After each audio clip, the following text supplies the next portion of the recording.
Kenapa kita stres?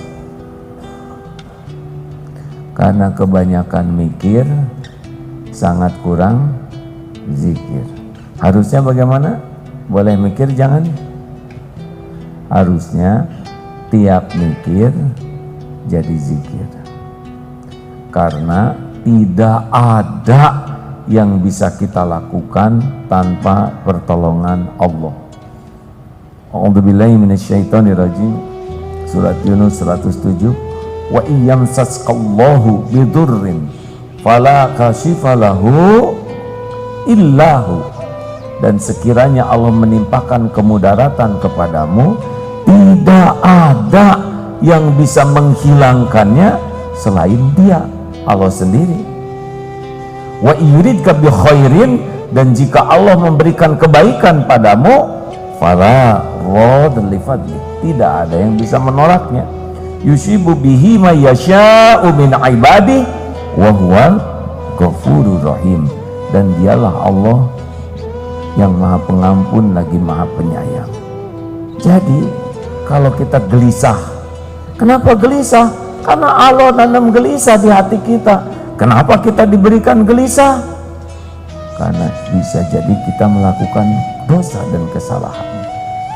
Gelisah, tidak ada yang bisa menghilangkan gelisah di hati selain Allah. Dia yang membulak-balik hati. Makanya minum pil penenang mungkin secara syariat bisa memanipulasi syaraf kita sehingga tenang, tapi ketenangan sejati milik Allah. Dialah yang membulak-balik hati. Makanya kalau stres, gelisah, bingung, udah kembali ke Allah. Dia yang memiliki diri kita seutuhnya.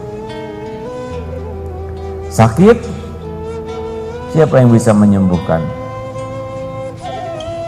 Gini hadirin ya, kalau yakin tuh tegas ya.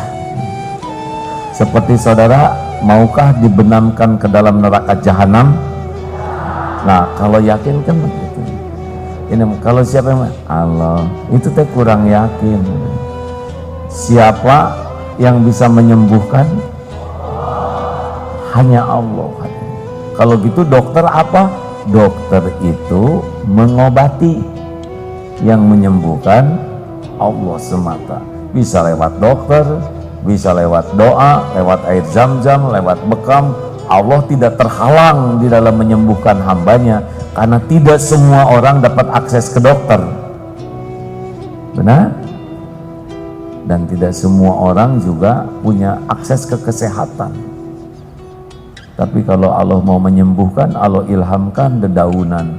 Berapa banyak di pedalaman yang sakit, memakan daun yang kita sendiri tidak tahu daun itu manfaat.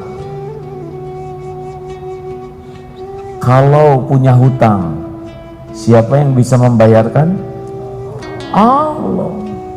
Dan Allah kuasa membayar apapun, karena semua lalu lintas rezeki Dia satu-satunya yang membagi. Hutang saya besar, ya nggak usah bicara sama saya ya. Mustahil terbayar oleh saya. Nah itu mungkin mustahil oleh kita, tapi tidak ada yang mustahil bagi Allah. Kalau Allah mau menolong, terlalu mudah baginya. Tinggal digerakkan orang yang punya uang supaya bayar zakat. Ketemu dengan dia, bayar zakat. Ini khusus buat bayar hutang lunas. Atau tinggal digerakkan yang punya hutang hatinya. Saya tuh sebetulnya mau nagih, tapi sesudah lihat wajah kamu kok jadi prihatin. Udahlah halal, beres aja. Saya pernah ngalamin gitu hadirin. Kalau Allah mau bikin halal, kan hati dibulak-baliknya oleh Allah. Kalau kita hakul yakin setiap makhluk itu ciptaan Allah, setiap makhluk itu dalam kekuasaan Allah sepenuhnya, setiap makhluk itu diurus oleh Allah setiap saat, kita tinggal minta ke Allah, minta jodoh atau ke Allah. Saya sudah minta, jangan emosi. kenapa saya belum dikasih juga? Padahal pengajian ini saya udah ikuti dari 2007, dari mulai heboh. Kenapa sampai sekarang saya belum dapat jodoh? Tenang, tenang. Tidak mungkin Allah berbuat buruk kepada hambanya, karena tidak ada yang lebih menyayangi kita selain pencipta kita. Kalau Allah tidak suka ke kita, Pak, tinggal sambar petir selesai. Ini mah dikasih makan tiap hari, benar? Dikasih minum, kasih nafas, kasih pakaian, dibimbing oleh Allah, datang kasih ilmu. Lah siapa yang menakdirkan pertemuan ini terjadi selain dia? Nafsu mah nggak suka ke majelis taklim, mendingan nonton TV, pulang kerja mending istirahat.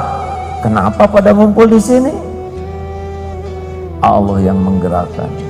Mudah-mudahan pertemuan ini bisa jadi jalan Allah memberikan informasi ilmu ke kita. Ulat dulu hadirin, ya hayyu ya qayyum.